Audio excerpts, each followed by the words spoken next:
मस्जिद की बाहरी दीवार के पास क्या करने की अनुमति मांगी गई कि अदालतें चौकन्नी हो गईं और मस्जिद के वुजू खाने में ऐसा क्या मिला जिसकी तस्वीरें अखबारों के पहले पन्ने पर छप गईं। ज्ञानवापी केस डिटेल पार्ट 2 आपको मिलेगा कल। ज्ञानवापी केस डिटेल्स पार्ट 1 में हमने आपको बताया था कि कैसे वाराणसी का ये धार्मिक परिसर विवादों के घेरे में आया। 1991 में ये मामला उठा, बाबरी विध्वंस के बाद मंद पड़ा। फिर 98 में मुस्लिम पक्ष कोर्ट गया और तमाम घटनाक्रमों के बीच हाई कोर्ट ने 22 साल का स्टे लगा दिया। पार्ट 1 वाले वीडियो का लिंक आपको इस वीडियो के डिस्क्रिप्शन बॉक्स में मिल जाएगा। आज ज्ञानवापी केस डिटेल्स पार्ट 2 में जानेंगे उसके आगे की कहानी। नवभारत टाइम्स पर मेरा यानी अभिषेक का अभिवादन स्वीकार करिए। ज्ञानवापी परिसर की केस डिटेल्स आगे बढ़ाते हैं। 1998 में इलाहाबाद हाईकोर्ट द्वारा लगाए गए स्टे के बाद दिसंबर 2019 में ज्ञानवापी विवाद को लेकर एक बार फिर अदालत बैठी। वाराणसी के ही एक वकील विजय शंकर रस्तोगी ने वाराणसी जिला अदालत में याचिका दायर की। ये याचिका खुद को भगवान विश्वेश्वर के वाद मित्र के रूप में बताकर दायर की गई, जिसमें एएसआई द्वारा पूरे ज्ञानवापी परिसर का सर्वेक्षण कराने का अनुरोध किया गया। अंजुमन इंतजामिया ने इस याचिका का विरोध किया और प्रतिवाद दाखिल किया। पिछले वीडियो में हमने आपको बताया था कि अंजुमन इंतजामिया ज्ञानवापी मस्जिद की देखरेख करने वाली एक कमेटी है। 2020 में जब हाईकोर्ट के लगाए स्टे के 22 साल पूरे हुए तो विजय शंकर रस्तोगी ने ही दूसरी निचली अदालत में भी ये मामला खुलवा दिया। कहा कि चूंकि हाईकोर्ट ने 22 साल का स्टे आगे नहीं बढ़ाया है, इसलिए ज्ञानवापी का केस फिर से शुरू होना चाहिए। ये वही केस की बात हो रही थी जिसके तहत ज्ञानवापी में हिंदुओं को पूजा का अधिकार दिए जाने की मांग थी।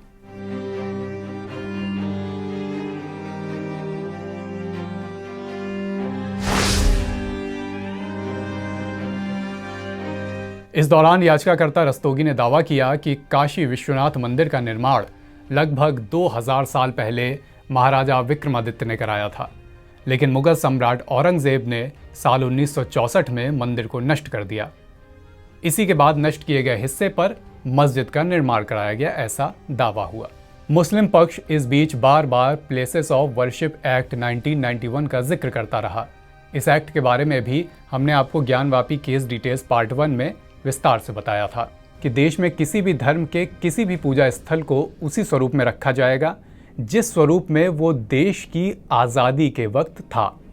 यानी 15 अगस्त 1947 से पहले अस्तित्व में आए किसी भी धर्म के पूजा स्थल को किसी दूसरे धर्म के पूजा स्थल में नहीं बदला जा सकता। अगर कोई ऐसा करने की कोशिश करता है तो उसे 1 से 3 साल तक की जेल और जुर्माना हो सकता है।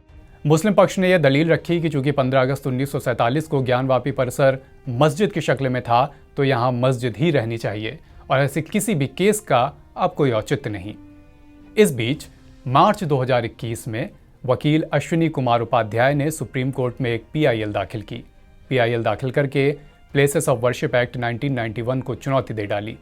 ये मामला अभी भी सुप्रीम कोर्ट में है और कोर्ट ने केंद्र से इस पर अक्टूबर तक जवाब मांगा है। यानी ये भी एक पैरेलल केस चल रहा है। अगस्त 2021 में 5 हिंदू महिलाओं की तरफ से वाराणसी की ही एक सिविल कोर्ट में एक और याचिका डाली गई। कोर्ट से अनुरोध किया गया कि ज्ञानवापी मस्जिद परिसर की बाहरी दीवार के पास में नियमित तौर पर श्रृंगार गौरी की पूजा करने की अनुमति दी जाए। हम लोग इस प्रयास में जा रहे हैं मां श्रृंगार गौरी के, जो लोग बाहर दर्शन करते थे वो अंदर जाके दर्शन करें। आज हम लोग का बहुत बड़ा सौभाग्य का दिन है। मां श्रृंगार गौरी का दर्शन पूजा होगा। इस साल हम लोग चौखट का दर्शन करें, अगले साल हम लोग मंदिर के विग्रह का दर्शन करेंगे। हम लोग यहाँ ये जानना जरूरी है कि श्रृंगार गौरी की पूजा अभी भी साल में एक बार नवरात्रि की चतुर्थी को होती आई है, लेकिन अब प्रतिदिन पूजा करने की इजाजत मांगी जा रही है। अंजुमन इंतजामिया ने इस पर आपत्ति जताई, लेकिन अदालत ने आपत्ति को खारिज करके केस को सुनने योग्य माना। मामला हाईकोर्ट तक गया और इसी साल मई में हाईकोर्ट ने भी मुस्लिम पक्ष की आपत्ति को खारिज करके मामले को सुनने योग्य माना। दाखिल याचिका में हिंदू पक्ष के याचिकाकर्ताओं ने दावा किया कि ये देवी देवता प्लॉट नंबर 9130 में मौजूद हैं, जो विवादित नहीं है। याचिका में यह भी आगे कहा गया कि पूरे मामले को सर्वे करके सुलझाया जाना चाहिए। हमारे पक्ष में है, क्योंकि सारे साक्ष्य हम लोग के पक्ष में है। मंदिर ही पूरा है, मस्जिद नहीं है। क्योंकि मस्जिद में कभी आप लोग देवी देवता नहीं मिलते हैं, शंख चक्र गदा त्रिशूल ओम डमरू नहीं मिलते हैं, मंत्र नहीं मिलता है। उनके दीवार पे अन्नपूर्णा माँ शंकर जी को अन्न दे रही है, शंकर पार्वती का चित्र है। तो मस्जिद में देखे कहीं नहीं मिलता, मस्जिद में नक्काशी भी नहीं बनता है। खाली लोग खम्मा की तरह गुम्बद खड़ा कर देंगे, ताखा बना देंगे, वही उन लोग का मंदिर हो गया। हम लोग का तो मंदिर चीख चीख के पुकार रहा है। पश्चिमी दीवार सारे वहाँ के जितने सब ब्यास जी के गद्दी से लेके पूरा एकदम चीख चीख के पुकार रहा है कि ये मंदिर है, ये मंदिर है, मंदिर का ही अवशेष है। शिवलिंग या फव्वारा, इन सब बातों के बीच केस में एक बड़ा डेवलपमेंट हुआ अप्रैल 2022 में। वाराणसी की सिविल कोर्ट ने ज्ञानवापी मस्जिद की वीडियोग्राफी का आदेश दिया। मुस्लिम पक्ष के वकील ने यहां पर सवाल उठाया था कि जब पूजा वाली जगह मस्जिद की पश्चिमी दीवार की बाहरी ओर है, यानी विवादित जगह पर नहीं है, तो ऐसे में मस्जिद में प्रवेश करने और यहां सर्वेक्षण कराए जाने का क्या औचित्य है। अंजुमन इंतजामिया इसके खिलाफ हाईकोर्ट गया, लेकिन उनकी याचिका वहां से खारिज हो गई और वीडियोग्राफी कराई गई। इसी वीडियोग्राफी के दौरान उस हिस्से की फोटो सामने आई थी जिसको लेकर विवाद हुआ था। हिंदुओं का कहना है कि जिस आकृति की फोटो सामने आई वो असल में शिवलिंग है और इससे साबित होता है कि यहां असल में शिव मंदिर हुआ करता था। मुस्लिमों का कहना है कि यह हिस्सा वुजू खाने का है और जो आकृति दिख रही है वो फव्वारा है जो तमाम मस्जिदों के वुजू खाने में होता है। इसके बाद वाराणसी सिविल कोर्ट ने इस हिस्से को सील करने का आदेश दिया। सुप्रीम कोर्ट ने भी इस आदेश को बरकरार रखा। हालांकि यह भी कहा गया कि परिसर में नमाज अदा करने पर रोक नहीं लगाई जाए। इसके बाद सितंबर 2022 में श्रृंगार गौरी केस की 5 में से 4 महिला याचिकाकर्ताओं ने अदालत में याचिका दी कि सील किए गए इस एरिया की कार्बन डेटिंग कराई जाए। कहा कि इससे यह पता चल सकेगा कि यह कथित शिवलिंग कितना लंबा, चौड़ा और गहरा है, और कार्बन डेटिंग से यह भी साफ हो जाएगा कि यह फव्वारा है या शिवलिंग। कार्बन डेटिंग की बात पर दोनों पक्षों ने क्या दलील दी थी वो भी आपको बताते हैं। हिंदू पक्ष ने कहा कार्बन डेटिंग के साथ साथ वैज्ञानिक जांच कराई जानी चाहिए, लेकिन शिवलिंग को क्षति पहुंचाए बिना। वैज्ञानिक सर्वे से यह पता चल जाएगा कि शिवलिंग कितना लंबा चौड़ा है, यह फव्वारा नहीं शिवलिंग है। मुस्लिम पक्ष ने कहा कार्बन डेटिंग ऐसी चीजों की होती है जो कार्बन अवशोषित करती है। जैसे कोई इंसान मर जाता है तो उसकी हड्डियों की जांच इससे हो सकती है। पत्थर और लकड़ी की कार्बन डेटिंग कैसे होगी? ये कार्बन अवशोषित यानी कार्बन को एब्जॉर्ब करते ही नहीं हैं। इन सारी बातों के बीच हाल ही में 21 जुलाई 2023 को वाराणसी जिला अदालत का इस केस में एक बहुत बड़ा फैसला आया। अदालत ने ज्ञानवापी परिसर का पुरातत्व विभाग यानी एएसआई द्वारा सर्वे कराए जाने का फैसला दे दिया, लेकिन वुजू खाने को छोड़कर बाकी पूरे परिसर का एएसआई सर्वे। जिला जज डॉक्टर अजय कुमार विश्वेश की कोर्ट ने यह फैसला सुनाया। साथ ही यह भी निर्देश दिए कि सर्वे सुबह 8 बजे से लेकर 12 बजे के बीच ही होना चाहिए। सर्वे के दौरान नमाज पर कोई रोक नहीं लगनी चाहिए। ज्ञानवापी मस्जिद को कोई नुकसान नहीं पहुंचना चाहिए। साथ ही मस्जिद को बिना नुकसान पहुंचाए एएसआई को खुदाई करने की इजाजत दे दी गई। हिंदू पक्ष के वकील विष्णु शंकर जैन ने कहा कि कोर्ट ने विवादित हिस्से को छोड़कर पूरे परिसर का वैज्ञानिक सर्वे कराए जाने का आदेश दिया है। कोर्ट ने एएसआई को सर्वे की इजाजत देते हुए 4 अगस्त तक रिपोर्ट भी मांगी थी।